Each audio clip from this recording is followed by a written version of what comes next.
마태복음 28장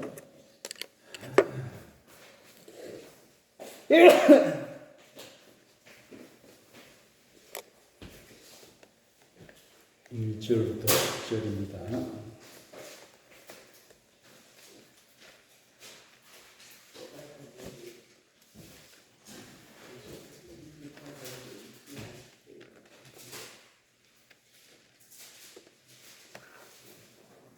신약 51조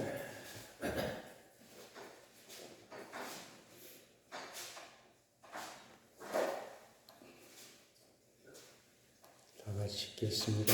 안식일이 다 지나고 안식 후 첫날이 되려는 새벽에 막달라 마리아와 다른 마리아가 무덤을 버리고 갔더니 큰 지진이 나며 주의 천사가 하늘로부터 내려와 돌을 굴려내고 그 위에 앉았는데 그 형상을 옮겨갖고 그 옷은 눈같이 익었을 지키던 자들이 그를 무서워하여 떨며 죽은 사람과 같이 되었더라.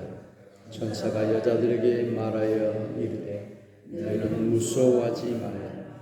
십자가에 못 박히신 예수를 너희가 찾는 줄을 내가 아노라. 그가 여기 계시지 않고 그가 말씀하시던 대로 살아나셨느니라. 와서 그가 누우셨던 곳을 보라. 또 빨리 가서 그의 제자들에게 이르되 그가 죽은 자 가운데서 살아나셨고 너희가 먼저 갈리로 가시나니 거기서 너희가 배우리라 하라. 보라 내가 너희에게 이르느니라 하거늘 그 여자들이 무서움과 큰 기쁨으로 빨리 무덤을 떠나 제자들에게 알리려 다름질할세. 예수께서 그들을 만나 이르시되 평안하냐 하시거늘 나가 그 발을 붙잡고 경계하니 예수께서 이르시되 무서워하지 말라. 가서 내 형제들에게 갈릴리로 가라 하라. 거기서 나를 보리라 하시니라. 아멘.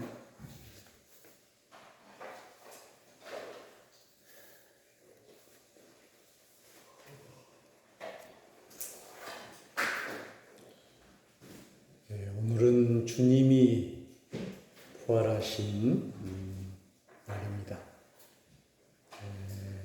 오늘 복음서와 바울 서신 그리고 성경 전체는 부활에 관한 말씀을 해주고 있습니다. 우리 기독교의 절기 중에 성탄절도 있고 또 우리 예수님의 탄생도 있고 십자가도 있고 그러지만 가장 귀한 절기가 부활절이다. 그래서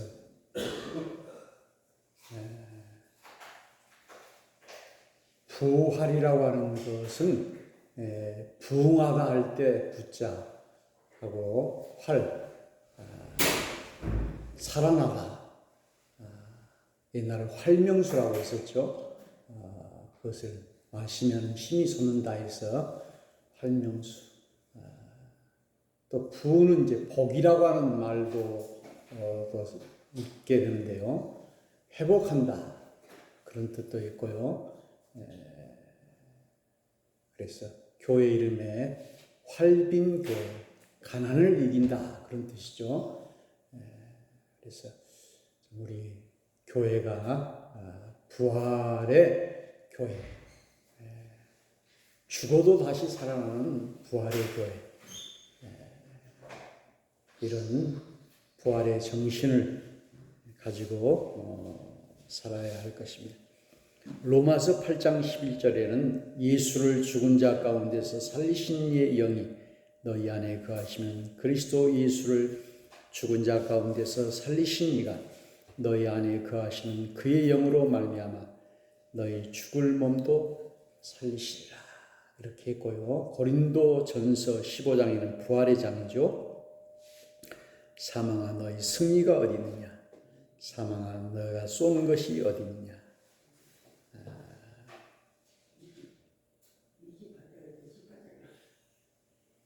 내 사랑하는 형제들아, 흔들리지 말고 더욱 주의 일에 힘쓰는 자들이 되라.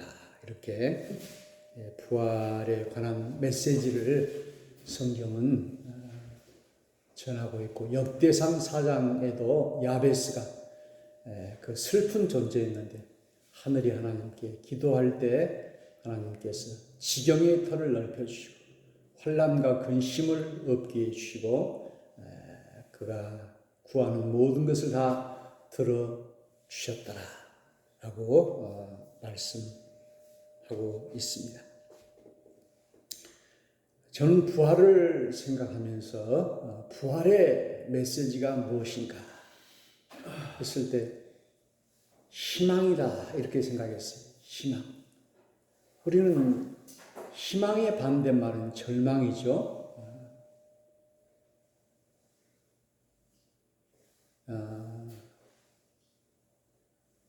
분당 우리 교회 설교에 보니까는 희망을 이기는 절망은 없다 이렇게 써 있더라고요. 그래서 조금 한참 생각해 봐야 될 적인데, 희망을 이기는 절망은 없다. 그래서 우리는 희망을 가져야 된다 그 말이죠. 우리가 살면서 절망스러운 일대가 많이 있죠. 절망할 때가 많이 있는데, 그래서 오늘 저는 부활을 희망을 노래하다 이렇게 제목을 정했습니다. 그래서 늘 우리 마음속에 희망, 또 이제 소망이라고 그러죠. 소망. 교회 이름도 이제 소망교회, 희망교회. 여기 무안에도 희망교회가 있는 것 같아요. 소망교회도 있고.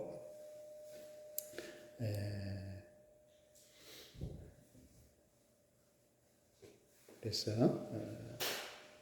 우리는 이 희망을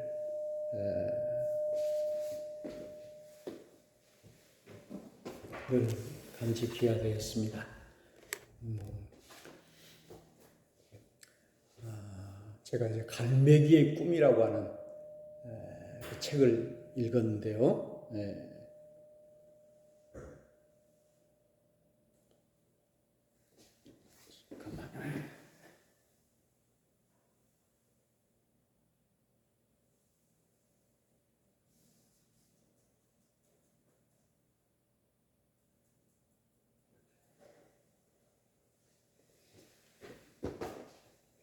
그 갈매기의 꿈은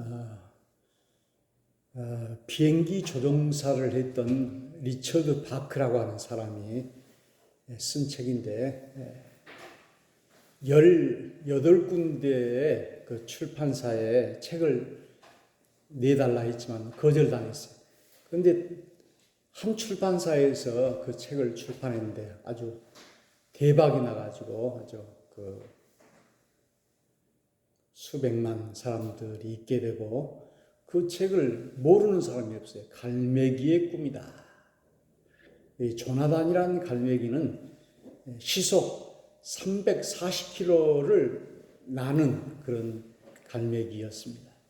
그런데 이 갈매기 조나단은 다른 동료들에게 소외를 당해요. 그래서 외돌토리가 되고 그렇게 하고, 또 어떤 갈매기는 하늘을 날다가 돌에 부딪혀가지고 죽는 경우도 있어요.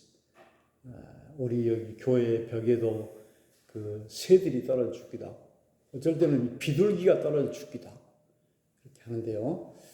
더 높이, 더 멀리 나르는 이 갈매기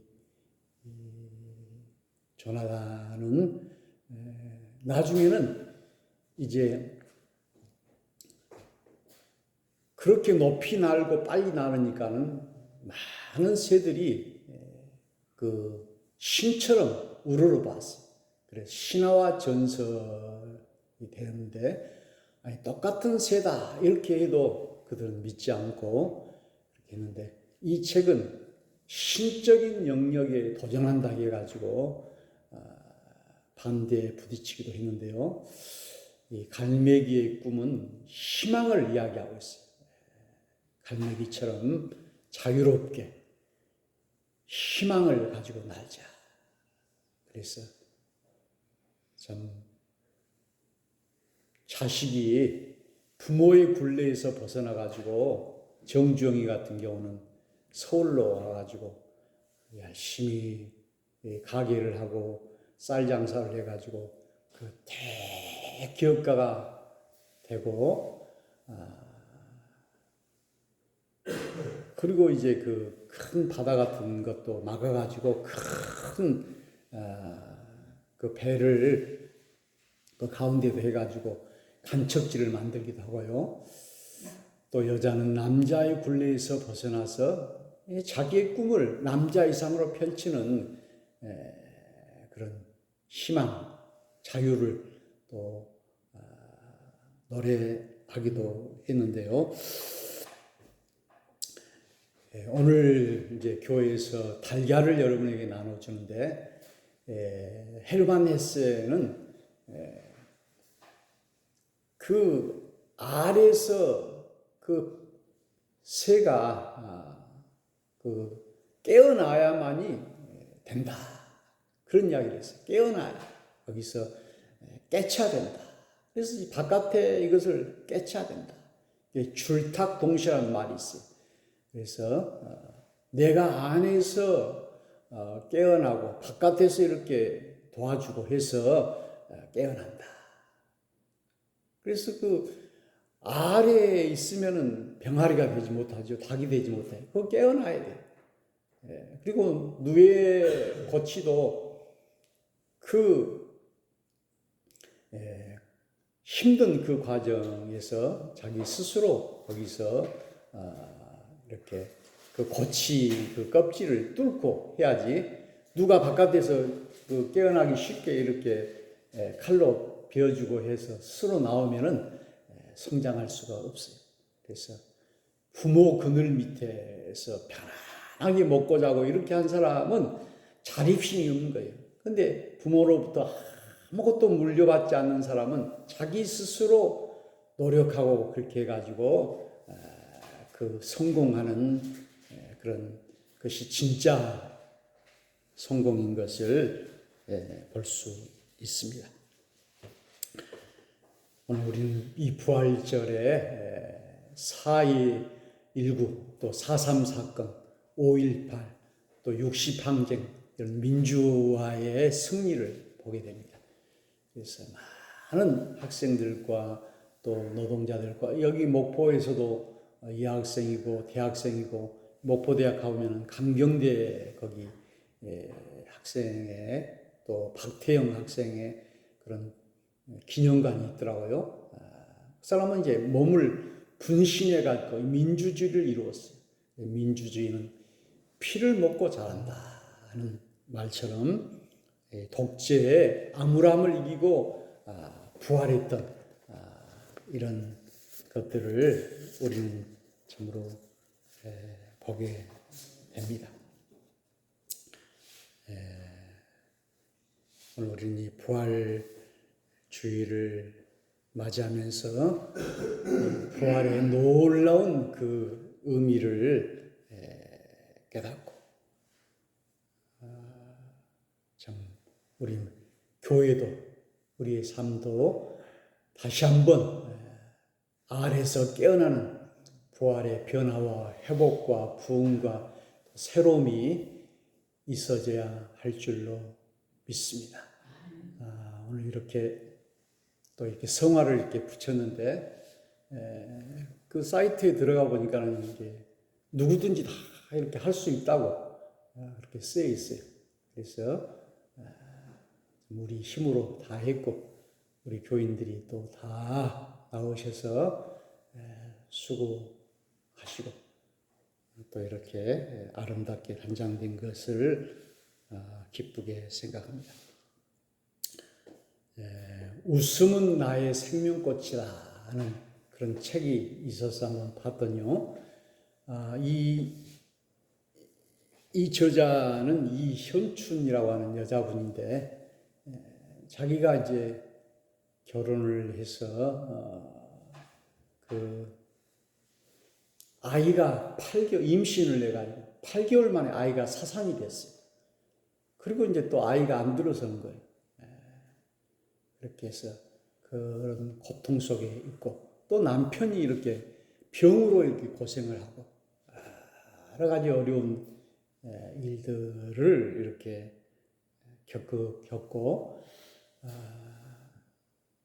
그리고 이제 자기가 직장인이 되어서 화진 화장품 거기 또 판매 그래가지고 영업 왕이 되어가지고 여자도 이렇게 돈을 벌 수 있다 하는 그렇게 활동을 하게 돼가지고 그래서 그 제목이 웃음은 나의 생명꽃이다. 그래서 웃는다라고 하는 것은 우리를 살려주는 것이죠. 그래서 생명꽃이다. 웃음. 참으로 우울하고 불안한 것이 아니라 활짝 웃는 것. 부활은 이렇게 한박 웃는 것이죠. 웃는 것. 그래서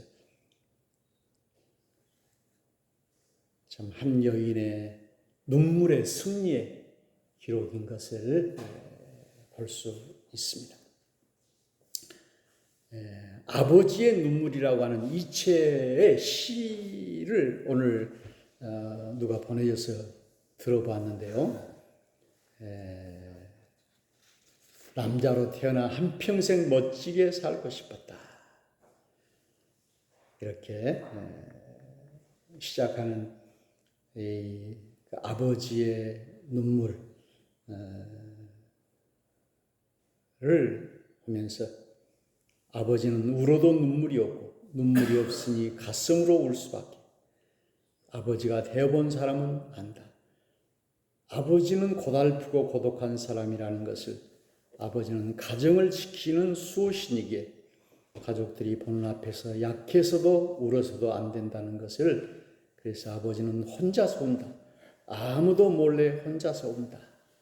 하늘만 알고 아버지만 아는 이 아버지의 눈물. 저희 그 아들, 딸들도 있는데, 아들이 뭐 1년에도 뭐 연락도 별로 않고 그래서 제가 이제 연락을 가끔 하기도 해도 저는 이제 한 번도 왜 전화도 안 하느냐 이런 말도 않고 어쩔 때는 그냥 아들이 그 자기 마음이 안 들면 그냥 화도 막 내고 그러면 아들하고 싸울 수도 없고 그래서 제가 그냥 지고 그렇게 하는데 요즘은 뭐 전화를 자주 가끔 해요. 그래서 어제도 전화가 와서 자기가 무엇을 깨달았는가 어쨌는가 또 전화. 그래서 어렸을 때는 뭐 5살 이렇게 3살 이럴 때는 전화를 자주 하더라고요. 그때는 이제 전화를 운전하다가 받으면 이제 교통경찰한테 걸리는 거예요. 그래 한 번 아들이 전화가 와서 전화를 받다가 걸린 적도 있고 그랬는데요. 우리 손자는 또 가끔 또 오고 그러면 또 반갑고 그래서 내리사랑이라 이런 생각도 드는데 이 아버지 어제는 일을 하다가 또 무슨 또 전화가 와서 이렇게 한번 받았는데 이제 그 목포 문학관에 그 시를 배우는데 그 정읍에서 이 목포까지 와서 시를 배워요. 나이도 이제 70이 넘으신 분인데 제가 이제 한 번도 뭐 목포역까지 차를 태워다 주고 싶어도 택시를 타고 가는 것 같아요. 그래서 몇 번 이렇게 물어보고 또 그렇게 태워다 주겠다 이렇게 했었는데 저에게 이렇게 전화가 와서 나를 그렇게 기억하고 있는가 보다 이런 감사한 마음이 들었습니다. 그래서 오늘 부활절을 맞이해서 오늘 안식구 첫날 우리 예수님이 부활할 때 여인들이 주님을 맞으러 왔을 때 갈릴리에서 만나자 갈릴리라고 하는 것은 아주 가난한 동네예요. 마치 우리 마을과 같은 이런 동네. 여기서 만나자. 그래서 부활이라고 하는 것은 바로 우리 마을에서, 우리 교회에서, 내 가정에서 시작되는 줄로 믿습니다. 그래서 저 큰 교회, 저 큰 서울 명동 같은 그런 곳이 아니라 오늘 갈릴리와 같은 이곳에 우리 주님이 오시는 줄로 믿습니다. 주님의 부활의 은총이 우리 성도들에게 넘치기를 주의 이름으로 축원합니다. 우리 부활주의를 맞이해서 세례도 베풀고 그런 것이 부활주의인데요. 성만찬 예식을 우리가 하겠습니다.